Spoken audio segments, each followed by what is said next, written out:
Guys, ang ating sangkap, hipon, konti lang. Depende sa inyo kung gusto nyong damihan, kung ilan kayo kakain, ayun.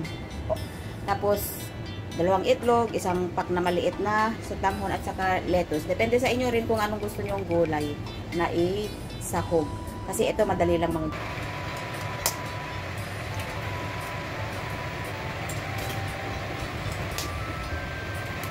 Ayan guys.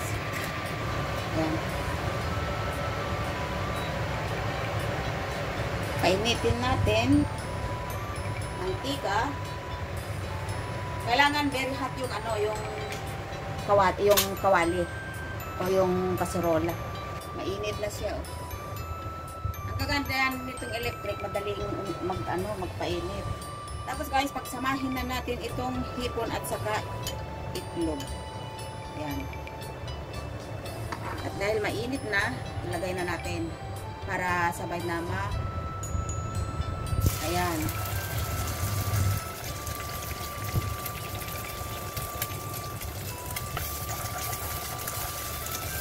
Yan lang guys, oh. Try yung ano.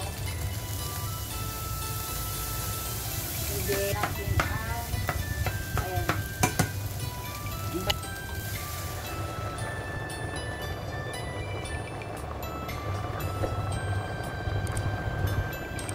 Dagan.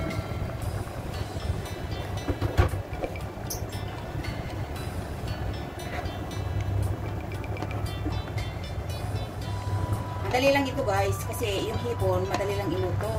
Pakuluan mo lang ito, ganyan. Tapos timplan natin ng konting magic para masarap. Bako.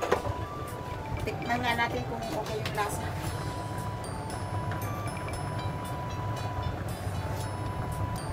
Ngayon, ayan, after kulo, ilagay na natin ang sutanghon. Ayan guys.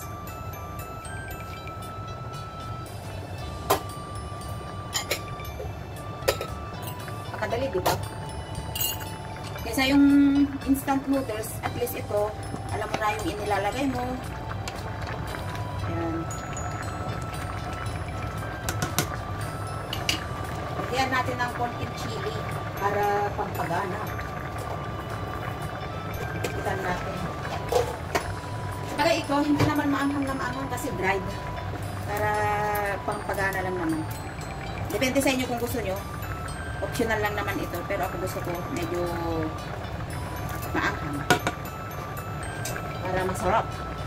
Ngayon, ilagay na natin ang gulay. Ayan guys, oh. Tapos, gulay, lettuce.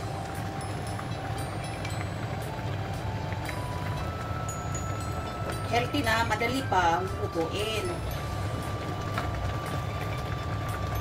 Di baling araw-araw kayo magtulang ng itlog, wag lang instant noodles. Kasi nakakasama yun. Hindi yung healthy. Oh, ayan guys. Ang sarap na.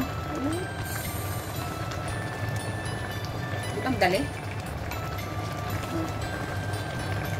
Huwag i-overcook yung lettuce para mas maganda. Yung crunchy-crunchy. Medyo malutong-lutong pa. Ayan, tapos na mga guys. Bilis.